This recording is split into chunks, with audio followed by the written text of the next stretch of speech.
Hello and welcome to the Retro Hour podcast, episode number 164, your weekly dose of retro gaming and technology news with me, Dan Wood. Me, Ravi Abbott. And me, Joe Fox. And I kind of feel like we should be having some kind of birthday celebrations after the big news this week that the World Wide Web is 30 years old. I only found this jazz version of Happy Birthday, but it's quite nice, isn't it?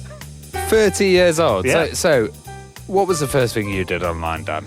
First thing I ever did online. I remember the web, actually, when we got it at school, probably about 95, we had like 4 computers you could go on the internet on. You had to book it like a day in advance, and you get an hour on there. It was just a mad, like, put a floppy disk in, download everything I could in like that 1 hour, and hang out, weirdly enough, on the Pearl Jam chat room. There's some kid before me left open. I had no interest in Pearl Jam, but I used to hang out in there. I called myself the Dude, and I used to troll everybody else in there, so... I joined quite late on my friend's Demon account, yeah. And then I would basically just go onto Yahoo chat and troll Americans, and we'd have a big back and forth all the time, and you could override the mic on this function. Yeah, that got very annoying. Bit of a kind of theme here that we all trolls. What was your first thing you did? For me, I think I accidentally trolled myself. So I was about 99, and we were on a school trip to a place called Kingswood. And it was my first experience completely, never even been on a computer. Yeah. And it was like, you had to search the web for images, and one of them was Papa Smurf, and one of them was Charles Dickinson. And I accidentally somehow ended up looking at gay porn. Which may also be my first instance of ever seen. And I remember I had to get the teacher, and I was just like, I don't know what's gone off here. There's like pop-ups and stuff. Great introduction to the internet, all of it. Classic Joe. Classic Joe. Classic. So we are going to talk more about because the web is 30 years old this week.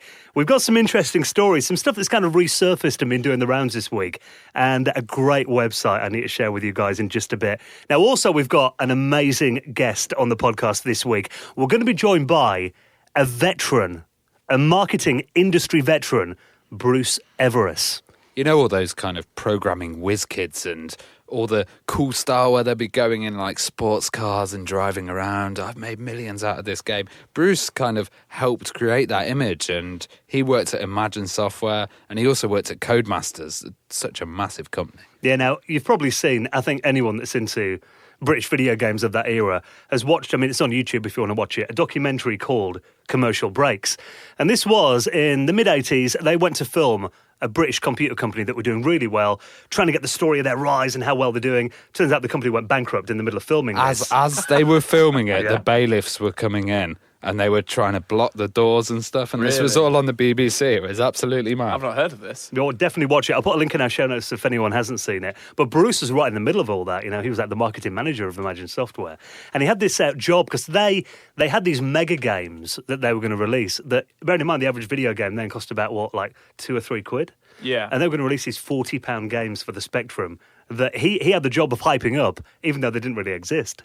Oh, wow. So it's a really interesting guest that we've got this week. I mean, we've wanted Bruce on the show for years. Oh, yeah. And I'm glad we finally have. And also the inside story of Codemasters in their heyday as well. So Bruce Everiss is going to be coming up on the Retro Hour podcast in around 15 minutes from now. Now, before we get into the show this week, we need to give a big mention to the people who make it possible for us to do the Retro Hour podcast every single week. I tell people that, they're like, I do a video games podcast. Like, all right, how often do you do it? Like, every couple of months? No, every week. Every single week? And they're like, how long have you done it for? And you're like, a few years. Yeah. Why do you think I look as old as I am? I'm only 21, really. But we have got you to thank for letting us come in here, do this podcast week in, week out. The people who find it in their hearts to support the Retro Hour podcast, help go into the running of the show, all the costs that we have. And that is people who make a donation through our website at theretrohour.com. And for making a donation of any amount, you will find your place in the very prestigious Retro Hour Hall of Fame. Just like this week, Jim Slavas, Martin Gustav Anderson, Raymond Montalban, and Michael Verdi, who all made donations into the running of the show. And if you'd like to do the same, guys, it really does make a massive difference and helps us, not have to pay for the show out of our own pocket, which is always helpful. Just go to theretrohour.com and press support, and you'll be able to donate there. A little PayPal link there, isn't there? It takes a couple of seconds. And also, while we're talking about people who support this show, The Economist are back on board as well. Now, you know how much we love The Economist. They've been big supporters of the Retro Hour podcast over the last few months. And The Economist is the smart guide to the forces impacting your world.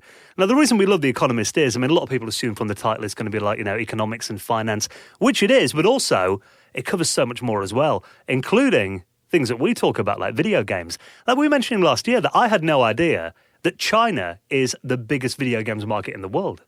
Yeah, China is the biggest video games market in the world. And also there's an article here which is talking about how China basically have to approve all the games that are coming out. And they started approving more. But I really didn't think a government would be looking at the games and going, OK, this one's good, this one's not good for our society. Yeah, and they explain like the kind of things they look for and kind of, there's been a big backlog of them. Apparently they approved like 80 games in December, the government did for a release. And the fact that even with those kind of bottlenecks in place, it's still the biggest video games industry in the world. Is crazy. I have no idea. I'd just instantly assume it'd be the US or something. Yeah. Do you know what I mean? Well, we read this article last year and we were amazed. But that's the kind of stuff you can find in The Economist. It helps you find out what's going on in the world, things that you probably didn't know. And we've mentioned this about The Economist before. It's been going 170 years. So, you can trust them. And it's kind of for the person that never stops asking questions. So we've actually got a little offer for you. We'd love you to check out The Economist for yourself. Now, we've got a chance for you to get a free print copy of The Economist in the post. No strings, nothing like that. All you got to do is text the word retro and send that to 78070. So if you'd like to get a free print copy of The Economist, it'll come through your letterbox on us, and you'll be helping out the podcast as well by doing this. All you got to do is text the word retro and send that to 78070 with The Economist, the smart guide to the forces changing your world. Right, let's talk about the World Wide Web celebrating its 30th anniversary this week. Very big landmark, that. Yeah, I noticed everybody on Twitter was like, this is my first post, this is my first, and they were all putting images of it. I was desperately searching for the Wayback Machine to see if it had saved anything of mine. Well, I did find this amazing website. Now, this is actually made by a guy that hangs out in the Retro Battle Stations subreddit on Reddit, and it's called theoldnet.com. Now, what it does is, because you mentioned the Wayback Machine there, and the Wayback Machine is part of archive.org, and their goal is to kind of archive the web from its earliest days to now. Yeah, so it takes screenshots of certain sites at different periods of time. Well, they're actually real HTML grabs, aren't they? You can use them. Oh, yeah. And even to the point that you can still get on a few files of the stuff, but they're kind of like snapshots of that time period of the website. The only thing about archive.org is you can't really use it on old computers because it's got a lot of JavaScript embedded at the top, all those frames and everything. But this site here, it gives you a couple of boxes. It looks like an old school kind of mid-90s website, but they've got a little search bar there. You can put in a web address, then there's a drop-down menu going from 1994 to 2005, and you can type that site in there. It'll strip out all of the code that the Wayback Machine puts in there and serve that up so you can actually browse that on an old school computer.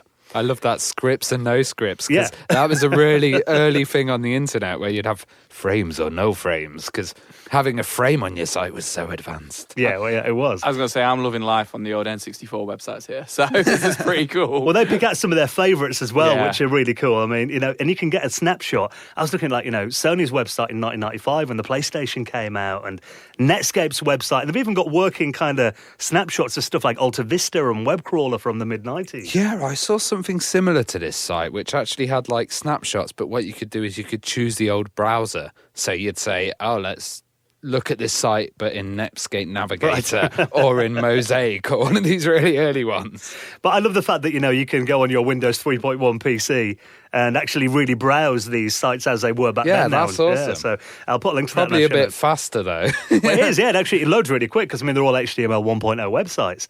Now, one of the things that's been doing the rounds this week, and it's an article that has kind of been haunting this guy since he wrote it back in 1995, and this is a guy called Clifford Stoll. Now, Clifford is actually a really clever guy, and he did a book a few years ago. He does lectures all around the world called The Cuckoo's Egg, and he was tracking a spy from Russia who was trying to do espionage on a mainframe machine. When he was working at, I think it was Berkeley he was at the time. Really interesting guy. But he wrote this article in 1995 about why the World Wide Web will never take off and why it's nonsense. Now, he's talking about stuff here. Let me read a couple of quotes from this. Do our computer pundits lack common sense? The truth is, no online database will replace your daily newspaper. No CD-ROM will take the place of a competent teacher, and no computer network will ever change the way government works. Nice. Yeah. Nice. Not the best predictions in hindsight. And then he goes on a little bit further down this article, and he's talking about stuff about, how online shopping's never going to take off. Listen to this little quote here. We're promised instant catalogue shopping, just point and click for great deals. Apparently we'll order airline tickets over the network. We'll make restaurant reservations and negotiate sales contracts. Stores will become obsolete. Well, how come my local mall does more business in an afternoon than the entire internet handles in a month? Even if there were a trustworthy way to send money over the internet, which there isn't, it's missing the most important thing, salespeople. I'd love to kind of grab this guy now, pull him into the modern days, and he'd just be like, and then take him back. Yeah, he's still alive. He still lectures, and he just whenever this kind of surfaces. I mean, every few years, like BuzzFeed or someone will pick it up and post it, like, "Look how wrong this guy got it," and he comes out and says, "All right, look, I was completely off the mark." But you know what? I think most of us didn't have that view. Because, if I had, I would have invested in Bitcoin, or I would have made a big online shopping company or something, gosh, absolutely. I remember being young and, everybody was getting into texting in secondary school and stuff. And I was like, oh, why is everybody always doing that? Just give them a call, just ring them. I never ring anybody now. Like, ever. So it's just eating your own words, isn't it, really? And there is some stuff in here that actually he did get right. I mean, everyone kind of rips him for this, but he's also talking at one stage about how the fact that the web is like anyone can put anything on there, and all you're really getting is like a wall of sound and voices coming at you and everything, which, look at Twitter today, it's like that, isn't it? Kind of. I think there's two levels of the web. I think there's the data collection level of the web, and then there's just the users. And the companies are using the web in a very different, scary kind of way at the moment, and the users are kind of just going along with it. So we'll see what happens. But I mean, since this time, you can understand when he was writing this in 1995, most of the web was completely unfiltered, and the big brands that, it wasn't newspapers, it was home journalists and stuff, so stuff probably wasn't as accurate as it is today. But I mean, there is some stuff in here you do pick out. I mean, he's even talking about how the fact that, meeting friends over a network is not really a substitute for meeting a friend over a coffee, and if the net wasn't here, we wouldn't have this podcast. I wouldn't have met you. I wouldn't have met Joe, so... Like you said, if we tried to predict what it'd be like. Well, if that's 95 when he wrote that as well, Amazon came a year after. Yeah, and eBay then. So it was very early days of the web, but looking at it, it is kind of quaint and does make you giggle a bit. So I'll link that up in the show notes as well this week if you fancy a bit of a laugh. And happy 30th anniversary of the World Wide Web. Go on, Ravi, make a prediction now. What will the web be like in 30 years? Dead. And we'll all be using telegrams. Apocalyptic. Pigeons. Now I'm going fire signals. So I'm going to pick that up in 30 years and rip you now for that. When it has died, Now, before we get into our chat with Bruce, a couple of other stories we need to talk about as well. I mean, obviously we're going to be covering Codemasters today, and seems like there's one of these every year at the moment, another Dizzy game. Yes. So this is Panic Dizzy, and the Olivers, this is very interesting. They've kind of been finding Dizzy games in their attic. They must have a never-ending attic full of games because there's a few that haven't been on release that they've just recently released. So Wonderland Dizzy was one, Dream World Pogie, Mystery World Dizzy, and now it's Panic Dizzy's time.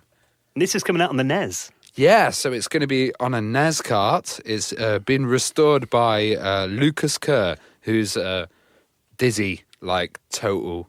massive super fan, isn't he? Super fan, yeah. So he's basically rediscovered it and restored it, and now it's coming on a NES. And it's so. Let me get my head around this. So this looks cool. Little disclaimer: this looks cool as hell. They found it in their attic. Yeah. So the Olivers made so many Dizzy games. Right. They actually forgot how many they made. So they actually forgot about this. Yeah, and there's a lot of titles. That's what's blowing my mind because this is a labour of love. This isn't just it looks legit. It looks good. Oh, no, I think these were full commercial games, and how would you forget that? When Ravi told me about this earlier on, and I was just like, okay, this looks cool. Let's click on the link. And it's already smashed its target by $7,000. Yeah. And I'm like, wow, okay, right. I've got pie on my face here for thinking, what's going on here? But that's crazy. It's mad because a few years ago, we went to see the Olivers and they showed us...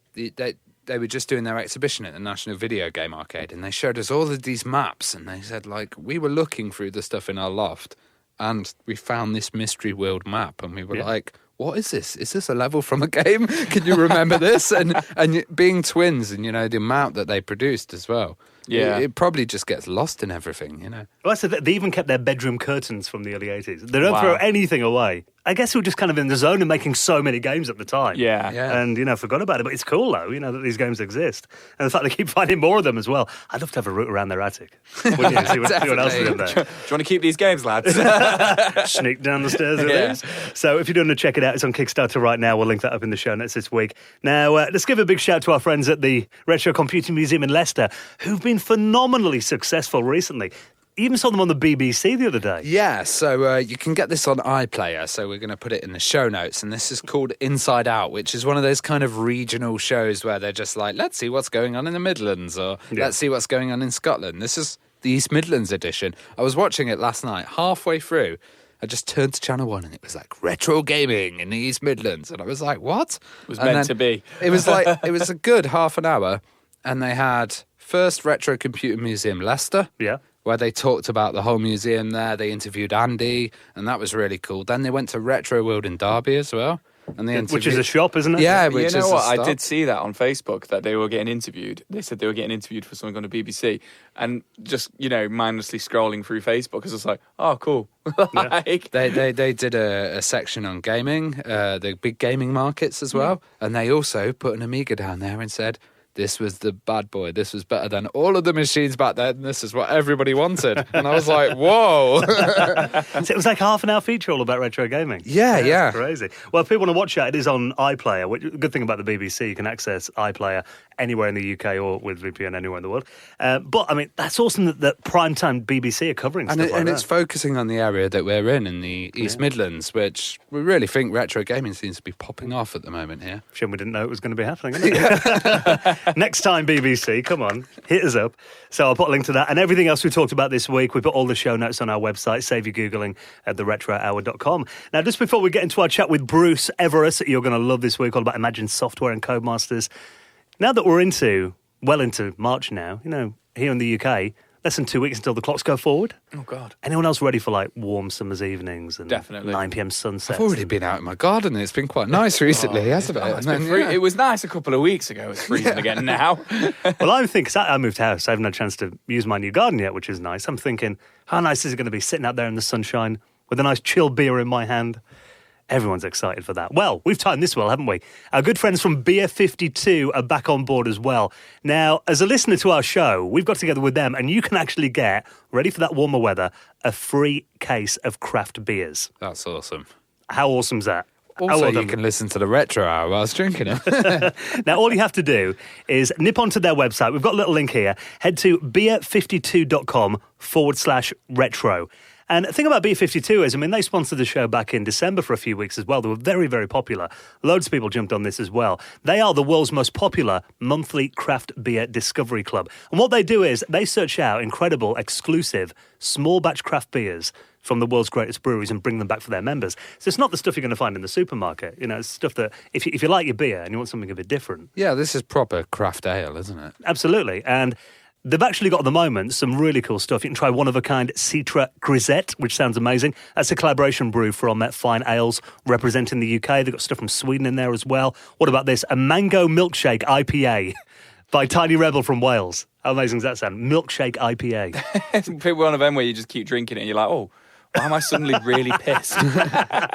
Yeah, this is just milkshake, surely. Yeah. But there's something for everybody's taste. Whether you love craft beers or you just want to try it out as well, it's definitely worth a try. And you can get your first case for free. All you have to do is pay £5.95 for postage. You'll get 8 incredible craft beers. Their Ferment magazine as well, that gives you a bit of information about what's happening and stuff that you'll be interested in. And also, they even include a snack as well with next day shipping. No brainer, no commitment or anything like that. Just take the free case if you want, try the beers and see what you think. If it's not for you, you can pause and cancel at any time. All you have to do is head to beer52.com/retro and claim your free case today. Right then, let's get the history of Imagine Software and Codemasters with this week's special guest, Bruce Everiss.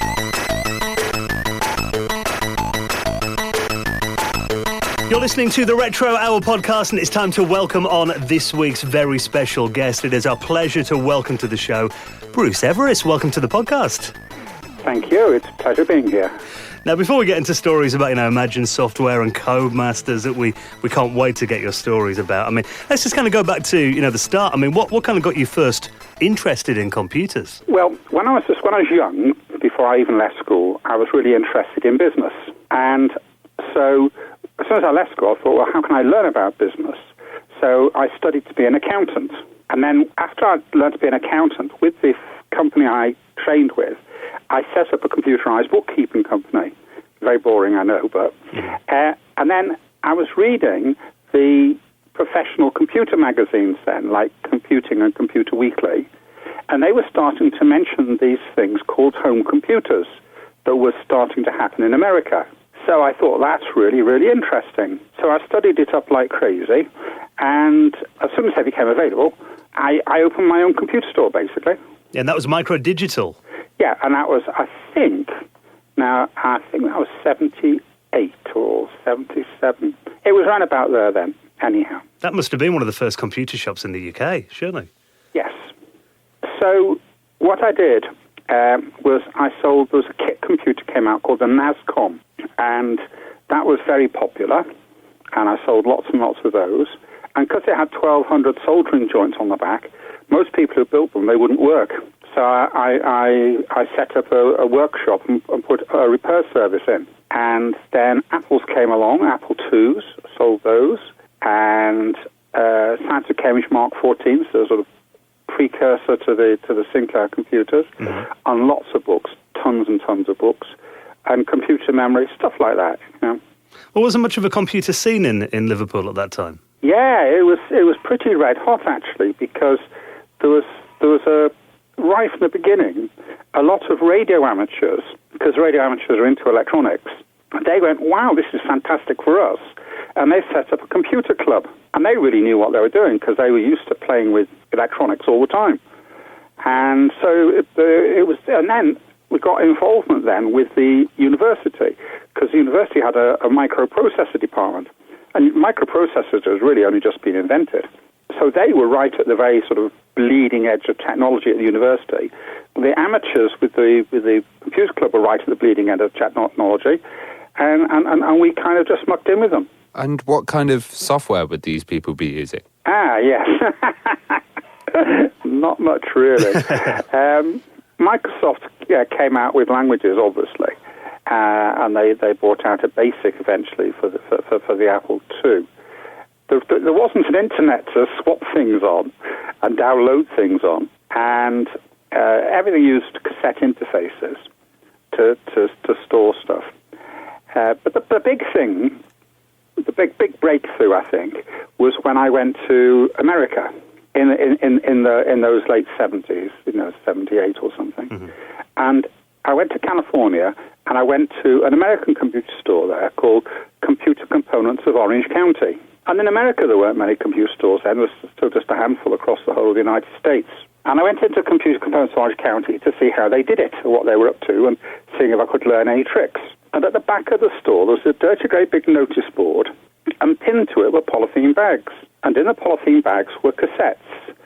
And they were games, largely, that people had made at home and then were selling via the computer store. So I bought a whole pile of these, and I brought them home, and I just let my staff loose on them. And I think those games were all over the country almost instantly. And these are obviously the days before, even flashy packaging, box art, none of that existed then? No, it was just be a cassette in a polythene bag with a photocopied sheet of paper. Well, I mean, after a couple of years, you sold the store to Lasky's after a few years. Why did you decide to sell up, and what was that a good move at the time? Well, basically, I didn't realise at the time, but I could never get the cash flow working. I could never get the business fluid in the cash flow, and pay the bills and pay the wages and sign everything. What it was a member of staff was stealing from me. Oh wow! And that was crippling the business.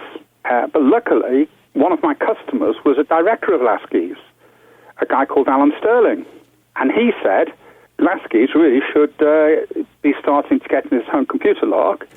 I'll go and talk to the powers that be and see if we can buy your business to give us a head start kind of thing. How did that lead you to working at Imagine? once we joined Lasky's, we were doing stores within stores, and they really didn't need me as an entrepreneur anymore, because the business that I'd had before was largely mail order with one shop, and suddenly we had stores all over the country, and the mail order was pretty much closing down.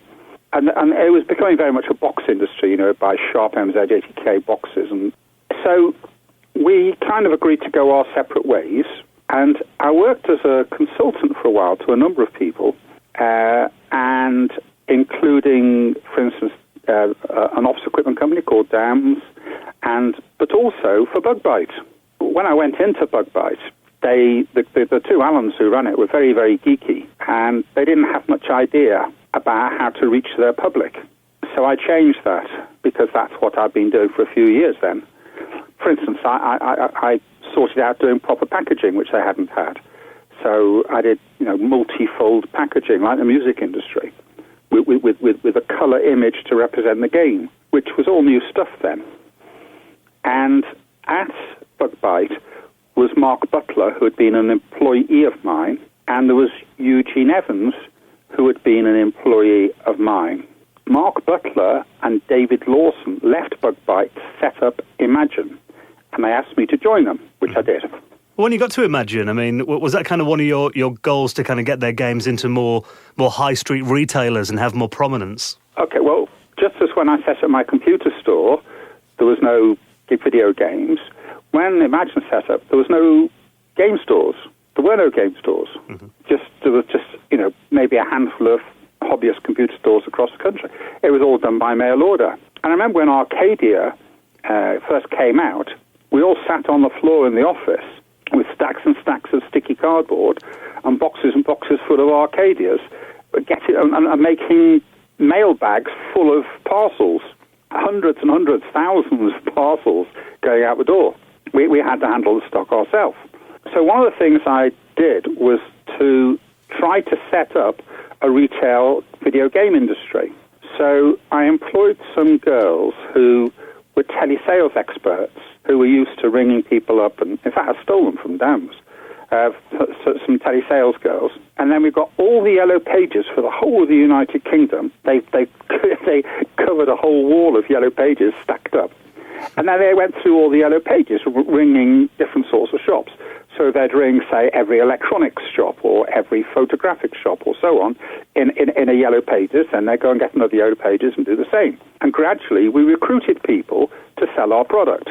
So gradually we went from being a mail order to a company that supplied retailers. And then obviously those retailers then started buying games from other companies like Quicksilver and so on, who were the early companies around at the time. But it was those girls really who created the UK retail video game industry, which when they'd finished doing so, it was the most successful in the world at the time. Well, how well was Imagine doing in those first years? Oh, ridiculously well. The turnover just kept on doubling every month until we got up to £1 million a month, with quite a small staff, really. With a big profit margin, and it wasn't done off the back of very many products either. So the development costs weren't very high. It was incredibly successful. Well, I know around that time, Imagine kind of became the poster child of like the new, the bedroom rock star programmer. And how much excess and extravagance was there at the company? Not much. That's all. What I thought was, because I was in charge of marketing. Yeah. When you're at the end of the day, the development people, the programmers and the artists, the games designers, all they produce is a master cassette. They don't produce, the public perception, the image of the product. It's the same in the music industry, and it's the same in the film industry. And those industries don't promote something on the back of, the number of, riffs or whatever. And they do it on the back of the people. So I decided to promote the people in Imagine software rather than the product. So I recruited a general public PR company, and that PR company then did press releases and invited journalists around, and we went off the back of Eugene Evans, because he was so young. I think he was 16 at the time, and the press just lapped it up. And we got everywhere, really. We got American television, we got BBC, ITV. It was the first time that the video game industry had been noticed by the wider public. But it did not happen by accident. It happened because I employed a PR company to make it happen. To make it seem big and glamorous and sexy. That's right. Yeah. Exactly the same as the film industry and the music industry. You don't see a film, promoted on the fact that of where it's cited or what the story is or whatever. They're always promoted on who the stars are. I mean, you mentioned Eugene Evans there. I mean, famously there was that story that he had a high-end sports car, but he was too young to drive it.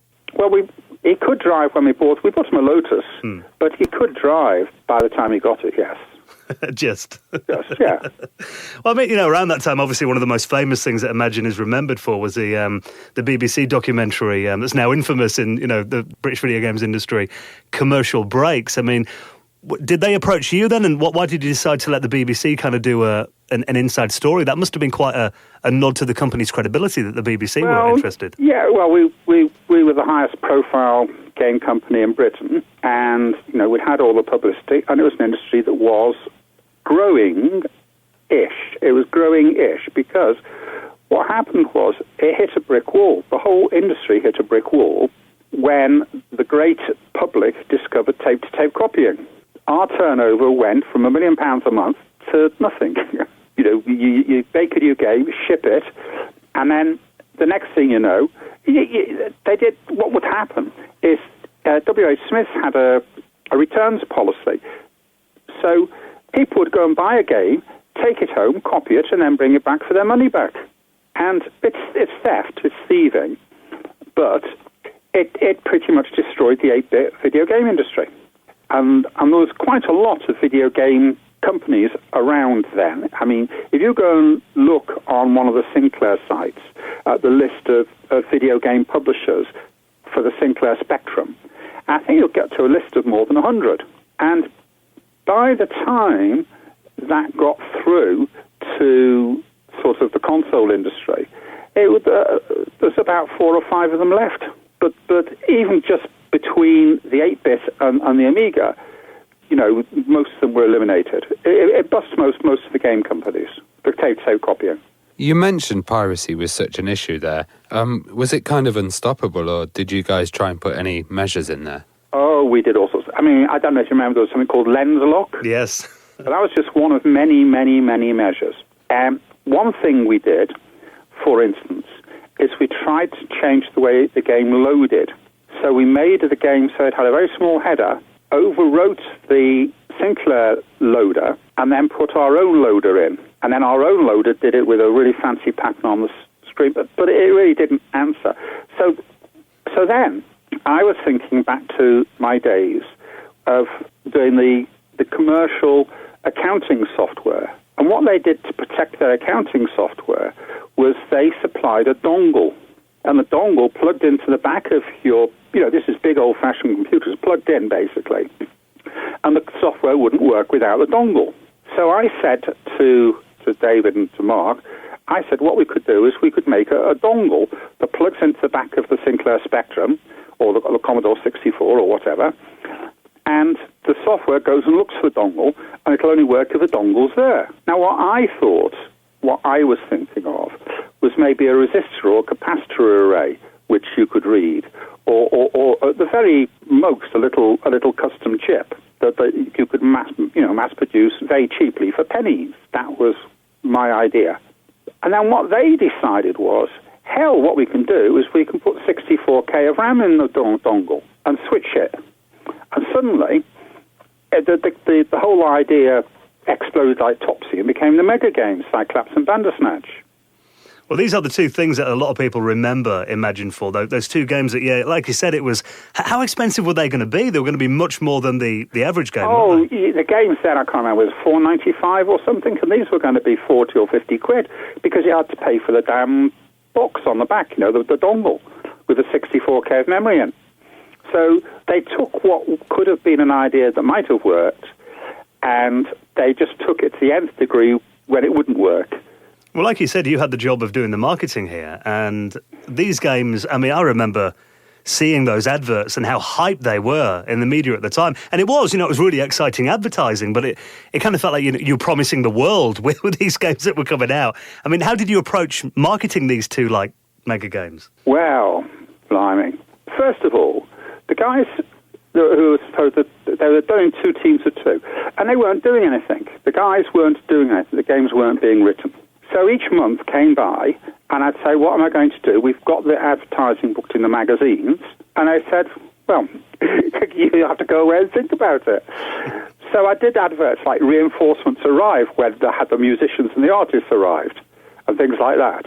And because I didn't have any substance.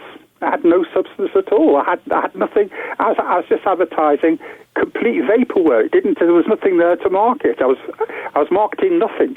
So there was no development or nothing running before it actually got cancelled?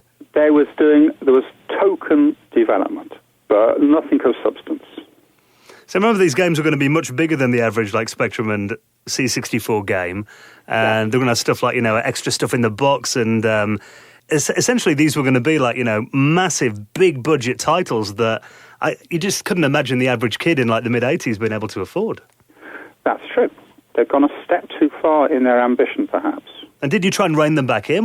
Was anyone saying to these guys, this is not going to work? Or? No, well, I worked there, but the company was owned by Mark and David, and they thought the success of the company was down to their genius, and that anything they touched and everything they said would turn to gold. So it was very difficult to actually approach them with any reality. Well, did you know that Charlie Brooker was going to use Bandersnatch for inspiration for his recent Black Mirror movie? I thought that was No, I didn't. Yeah. But it just shows how ingrained in popular culture that marketing was, because there was nothing else except the marketing. I mean, the Brooker thing, all it was about was what was effectively just a piece of marketing. So at what point did you kind of realise things were going wrong for Imagine? Oh, I don't know. I think I thought that with sense that Imagine had assets that could be rescued, that there was some worth there to somebody else. And I approached other companies with that view in mind, outside the industry, for them to come into this new form of entertainment.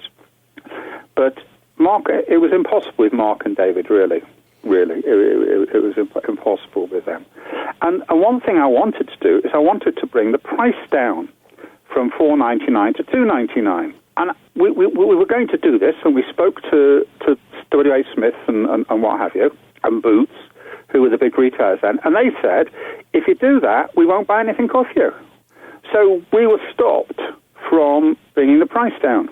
Because you think at that time, that must have been like the average British kid's pocket money. It would have been good if we'd been able to bring the price down, because then obviously the budget game scene did come along eventually, and the budget game scene was about, is it worth paying that little bit, the $1.99 that they were, to have the real thing instead of having a stolen fake, and it was.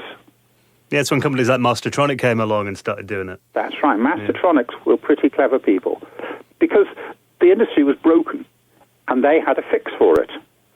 The industry was broken because all the customers were stealing from you instead of spending money, and you can't survive if everything's always being stolen from you all the time. And Mastertronics got around this stealing thing by making what looked like a full-price product, but at $1.99. Well, let's come back to that Commercial Breaks documentary. I mean, did you actually watch that after it went out then? I mean... Yeah, I saw that. Yeah. How much access did they have then? Was it kind of they could film anything, or...? Yeah, except when somebody said they couldn't, but they got quite a lot of access. Well, there's that famous scene when the bailiffs arrived, that I know you were actually in the building at the time. What do you remember of that, and was that like a shock, or did you see it coming? No, nothing was a shock. No. No, I left before the end anyhow, because I just couldn't handle Mark and David's stupidity and attitude. They were not doing anything coherent to solve the problem. And I think it kind of showed, that they weren't around at the end, and you were still there, like kind of the last man standing, I guess, in that documentary at least. Yeah, they had gone to America because they thought they could go to Silicon Valley and walk into an American games company, and the American games company would give them a big pile of money. That was their master plan. But the American Games Company looked at what Imagine was and couldn't see any value there, obviously. The sad thing, really, was that a lot of really good talent left the industry then and never came back. You know, programmers and artists and musicians went into other industries. They left the video game industry. And I say never ever came back. Well, you happened to stay in the industry and you moved on to Codemasters shortly after. When did you... I had a while at Tansoft, which was the software arm of Oric first. Also, I did some stuff for Oxford Computer Publishing for Bill Richardson and his Spectrum software. He did business software on the Spectrum, and I did some stuff for him. And I saw their first advert in CTW, and I thought, these guys are interesting, because at long last there was somebody who's going to break fix the broken business model, basically. And when did you first meet the Darling brothers? Oh, I rang them up off their advert and I went and saw them straight away. I mean, within a day or 2 days. And I said that I could do things for them. They employed me to start with on about, I think, 3 days a week, just 2 or 3 days a week. And then after I'd been there like 2 weeks, they said, we want you full time. And that was it, really. Because they were very young at the time, weren't they? How old were they at that time? Well, they could drive just about, David and Richard. But I mean, the business was Jim. It wasn't them. Jim Darling was the businessman. Well, you became operations manager at Codemasters. And again, I mean, like you said, Imagine, you really promoted like the people. Because, I mean, the Darling brothers became the faces of the company, didn't they? Yeah, and many other people as well. You know, the Oliver twins, Peter Williamson, Gavin Rayburn. Lots of people got the marketing, and in fact, if you look at some of those people, look at the Olivers, for instance, it was the most successful time of their life. Yeah. When they had this marketing being done for them. And how do you approach like the newspapers and the mainstream press and stuff with them then? What kind of angle were they interested in? Okay, so once again, I thought I need to have a mainstream PR company, but I thought to myself, I want a proper one in London that delivers proper results, because now people know what games are. It was not like when I was at Imagine, when I was banging my head against a brick wall, pretty much. Now, the door was open as long as you had the right message. So things had moved on a lot.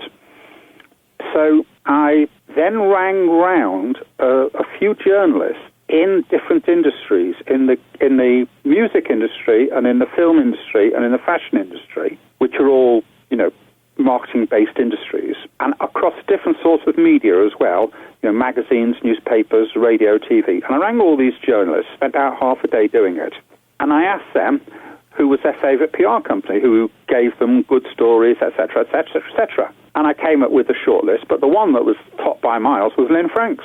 So we went and saw Lynn Franks, Jim and I, and we gave them a monthly fee. And so it was Lynn Franks that did it. Well, it always seemed like a very kind of family company, Codemasters. What was it like working there? Yes. Very, very difficult. Very difficult. Because any success the company has is down to their genius all the time, when usually it isn't. So there's a big ego problem there, dealing with, because they genuinely think it was because they wrote amazing games. But if you go and look at those initial games that they did, like BMX Simulator, they were not that good. They were just the norm for the market. But, with commercial aggression and marketing, they established market share, yeah. That seemed like a bit of a running trend in that era then, from what you're saying. It's kind of like, dealing with these kind of, these people with big egos then. I guess you had to learn to kind of people manage them as well, I guess, and deal with them. The best thing that ever happened to Codemasters, the only reason, Codemasters is there today and, and grew to be so big, really, was that they employed a professional. They employed him as a financial director to start with, and they made him managing director, a guy called Nick Wheelwright. And most of the success is down to Nick Wheelwright. He was the professional who made the company. Well, this time, Codemasters, not the expensive stuff Imagine was doing. This time, one thing they definitely got right was that, they were known for the budget games. So. Yeah, no, that's another thing that was interesting, because, the budget games were $199 or $195 or whatever. And this is just a very interesting piece of marketing. So the company was always short of money because there was no margin in it. Because after you'd given your retailers their margin, and after you'd paid to have the things duplicated, and you'd paid for the printing, and after you'd paid the staff, it was wafer thin. So there was no future to it. You were flogging a dead horse, basically. And so I said to them, I can make it work that we can sell these at $2.99. You see, if you sell at $2.99 instead of $1.99, you're making a huge amount more profit. You're making like 30 or 40 times more profit because your staff wages remain the same, your duplicating and printing costs remain the same, but you're getting a lot more money in from your customers per cassette. So going to $2.99 really made the company massively profitable. So what I did is I wrote a letter to all our retailers saying that the games were going to go up to $2.99 starting at the beginning of the next month with the new month's titles. But then I said, your trade price is going to stay at $1.99 for the first month. So, and I did a press release to all the games mags saying our games are going to be $2.99 retail. So suddenly all our customers saw a way to make a fortune because they could buy off us at the old $1.99 trade price and sell at the $2.99 new price. Yeah, that's pretty clever. Yeah? So for the month, all our games just went dung. All our new releases went like 1, 2, 3, 4 in the charts. We owned the charts. And at the end of the month, I got our salespeople to ring round everybody and say, look, next week the prices go up to the new trade price, but you can buy now still just, at the special transition price. So they put in massive orders at the end of that month. What happened was, of course, those games were on the top shelf and they had the impetus, and when they went up to the $2.99 trade price, they had to keep on buying them off us. It moved the market for new games to $2.99. But still our old games, like BMX Simulator and everything, which was still selling, they were still $1.99. So I repeated the trick. I sent a press release out to all the magazines and saying, all our back catalogue of games, they're going up to $2.99 too. But you've got a whole month of buying at the old trade price. Look how much money you can make. So they did. They bought like crazy. And all the games that we'd ever done before came back up the charts. And we ended up with just, according to the Gallup poll, and now the Gallup poll was computer stores and high street shops, and didn't take account of like convenience stores and filling stations where we had a big presence. But so Gallup understated our market share, but by Gallup we were just under 40% of the total UK market. That's crazy, isn't it? Yeah, and nobody has done that before or since. And you just know they'll have been, every shop you went in, I imagine they were promoting them in front of the store and everything, That's right. Yeah. And once again, that's marketing. Some people think that marketing is just about buying advertising space or whatever. It isn't. Marketing is managing the relationship between the product and the end user. And that relationship, there's many facets to it.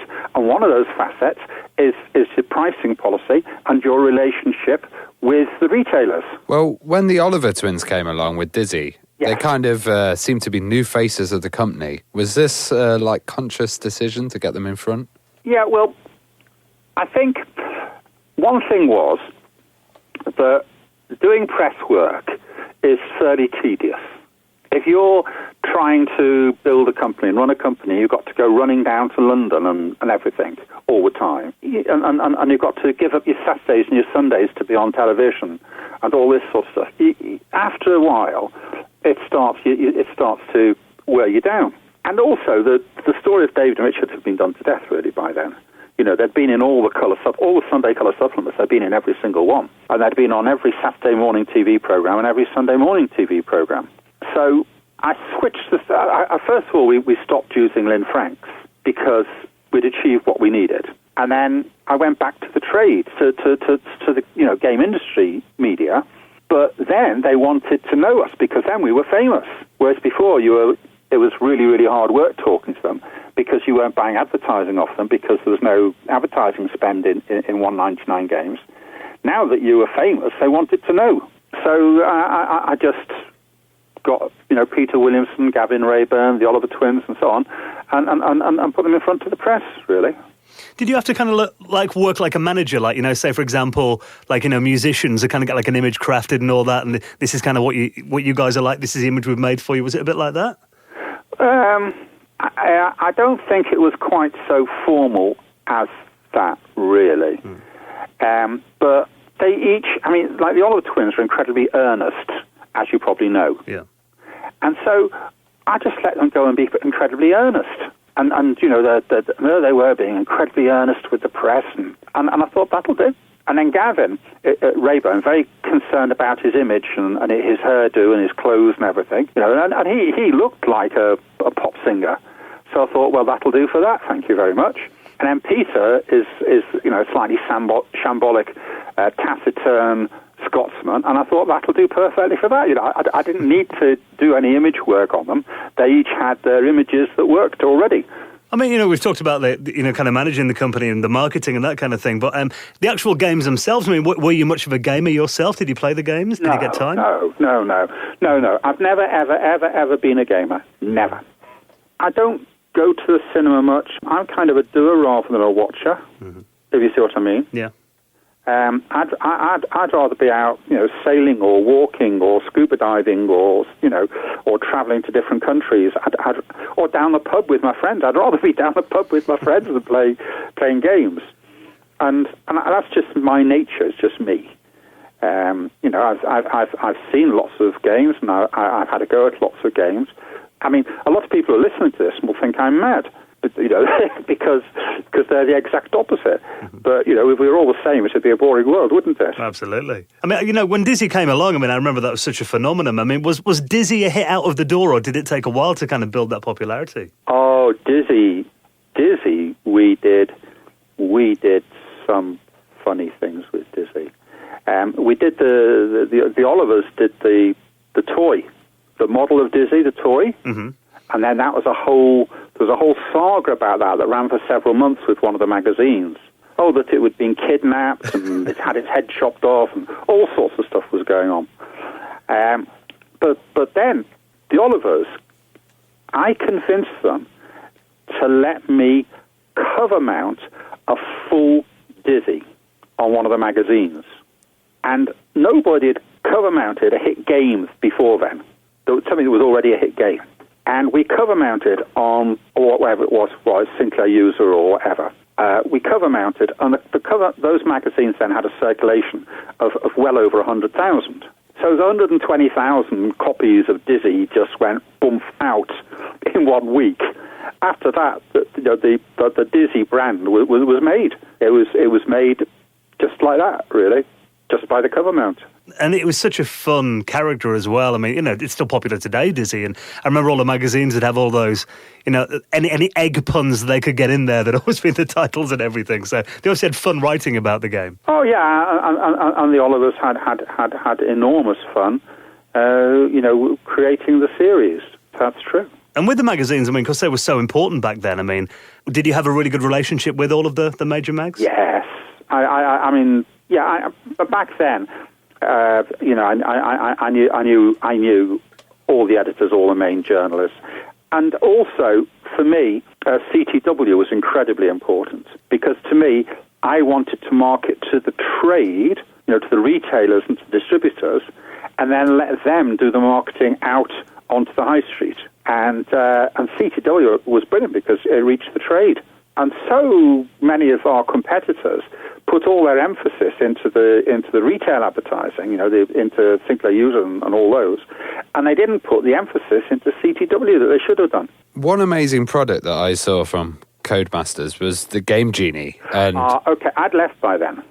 You'd left by then. Okay, now, cool. At the beginning, in the budget days, I said to them, I will work for you for 12 months for only a very, very low basic survival salary because they were a startup company. So I said, I will work to you, but at the end of the year, I want to go on to a proper salary. And I was working for them for £8,000 a year. And at the end of the year, I said, well, the year's up now. And they said, well, we don't want to pay you anymore. And they were rolling in from the money I had made. I'd made all this money for them, and they wouldn't even give me a decent salary. So I walked out. That's crazy. Yeah, I just walked out. And I started running my computer fair business. But pretty soon, they asked me to go back. And in the end, they said that they had a problem with Japan, and could I go and solve the problem with Japan?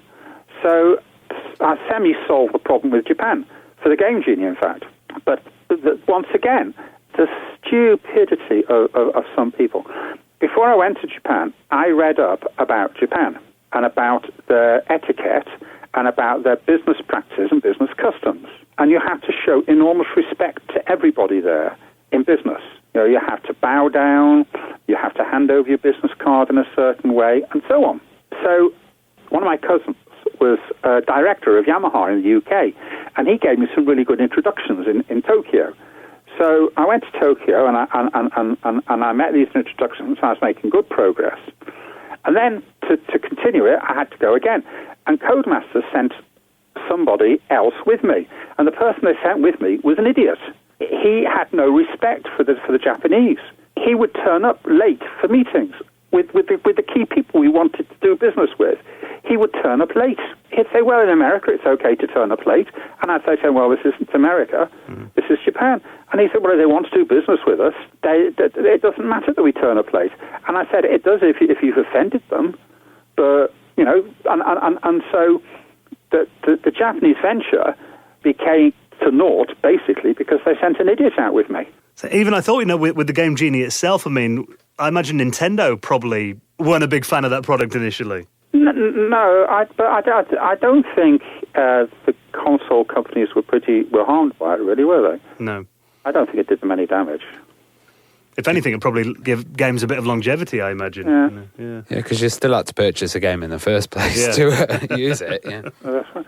And they continued to try and ask me to come back, because what they discovered is that they couldn't find anybody else who could do the same enterprising things.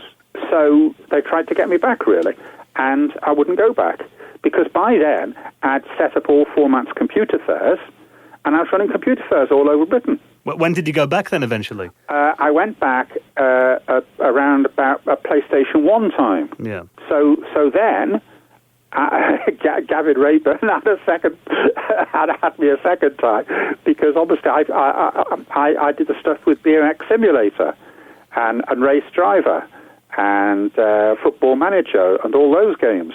And that 32-bit era as well, back in the PlayStation was obviously the right horse to back in hindsight. There's so many new systems then, though, wasn't there? But it wasn't the same thing happened. Yeah. It happened exactly the same again. What happened was that the games were copied, and people were going around door to door selling PlayStation 1 black discs with the latest games pirated. Yeah. And they're going door to door all over Britain selling these pirated games. And when we launched new games, it'd sell for a week. They wouldn't sell anymore. Some of the idiocy. One time, one of our games, it entered at the top of the charts week 1, and week 2 it fell away. And so the darlings went, oh, this is terrible. We're only getting a fraction of the sales that we should be getting on this game, a tiny fraction. And my case said, don't worry about this, I got a TV advert ready, just give me £200,000 and then we'll reverse that and we'll get it back up again. So I spent the £200,000 and nothing happened. It just threw £200,000 away because they didn't understand what the problem was, even though I was telling them what the problem was. Yeah, I remember every kid at school, you could get your PlayStation chip for like £10 or something. It wasn't difficult. And I told them, and they would not listen or would not believe it. And I told them that the £200,000 would achieve nothing, and they threw it away. They, the might as well have just stood under a cold shower turning up £50 notes for all the good it did. It was just a ridiculousness. But we had a stroke of luck. We had Operation Flashpoint. And Operation Flashpoint on the PC, written in the Czechoslovakia, was the best war simulation game up to that time. And we had no money to spend on advertising. We had a zero advertising budget for that game. It's all got on Race Driver. So there was no budget. So all we could do was PR and online stuff. And we had a really, really good online guy called Nick Pilley. And Nick Pilley and I used to get to work really early in the morning before anybody else, 7 o'clock or whatever.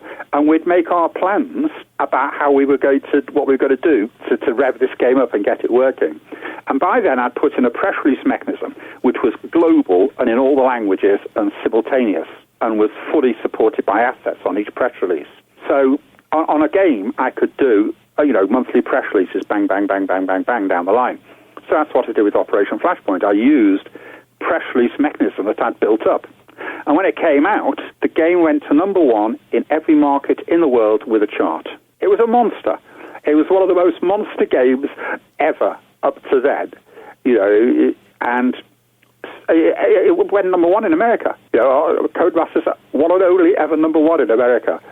And Flashpoint, and then of course, Flashpoint was eked out with add-on packs and so on. You remember at that time, if you walked into a computer game shop, half of it was PC box games. Yeah. So Operation Flash, it was half the market was PC box games. So that was huge, and that's all that kept Codemasters afloat. Codemasters would have gone bust without Operation Flashpoint. And I think it proved kind of how the industry changed over, that decade and a half or so, when you went from like those Ziploc bags to suddenly worldwide releases and press releases on the internet. I mean, it was a hell of a change, wasn't it? Yeah, it was good. And I was lucky to be involved and contributing at the beginning, very, very beginning of the video game industry in the world. But also, double fortune, I was also instrumental and lucky enough to be at the very beginning of the personal computer industry in the world with my computer store. So there's 2 industries that, I was fortunate enough that are now multi-billion-pound industries that I was lucky enough to see the genesis of. And Bruce, you've got some great stories as well. I mean, that you've got blogs online that I will link to in our show notes as well. But you can spend a good couple of weekends reading those. It's I think our interview today has only just scratched the surface, really, hasn't it, of some of your stories? Yeah, maybe I could write a book. But the main thing I found really was you've always got to respect and listen to the customer, the end user, and you've always got to. You're competing for their money, for their spend. They can go and spend it on something else. So you have to give them an experience, and that experience isn't the cassette or the disc. It's the whole emotional thing of the image. It's a much bigger thing, and you have to create that. Well, it's been wonderful talking to you, and, after talking to you today, it would be great if you ever did get around to writing a book. I'm sure lots of people would be interested in reading that. I've read these books. I've read the Oliver's book. Yeah. The ego in there is beyond belief. Everything that happened was due to their genius, And it's unbelievable when you read that book. It bears no relationship to what actually happened. The lack of modesty was just incredible. Well, I'm glad that you could set the record straight, Bruce, and tell us, what really happened in these incredible companies that we grew up reading so much about. It's been a pleasure talking to you. Thank you so much for being here. Thank you ever so much. I appreciate it. I've enjoyed it.